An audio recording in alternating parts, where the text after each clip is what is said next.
1945. World War II is finally over. Europe is filled with tens of millions of refugees. 2 years later, Great Britain lost control of Southeast Asia.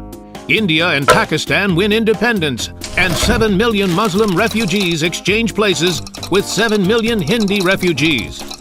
Today, not one of these people is a refugee. Not one.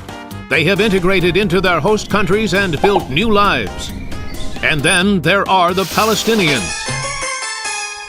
In 1947, the United Nations presented a partition plan for the Jewish homeland. The Arabs gave a resounding no to that plan. They rejected a state for themselves if it meant also giving a state to the Jews. 6 Arab states attacked the fledgling Jewish state, which was small but plucky and determined to survive. In the meantime, many of the Arab inhabitants left their homes because of the war and the promise by Arab leaders that the Jews would be defeated quickly. They planned to return when they won the war and the Jews had been thrown into the sea. To their great surprise, they lost. Several 100,000 Arabs had become refugees. Later on, they would be called Palestinian refugees.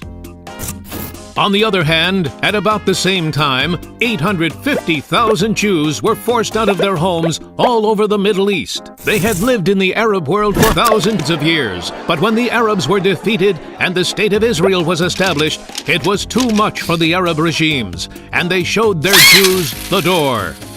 Therefore, you could say that the Arabs and the Israelis exchanged populations, much like in Europe after World War II, and much like the Hindus and Muslims in India and Pakistan, and leave things at that. But the Arabs aren't willing to leave things at that. If they had, the Arab states would have done what Israel did a long time ago with the Jews from Arab states: integrate the Palestinians into their society and provide them with citizenship. Wow, what a not revolutionary idea! So why weren't they given citizenship or any other rights? The Palestinians were deliberately kept as refugees so that they could be used as a weapon in the war against Israel.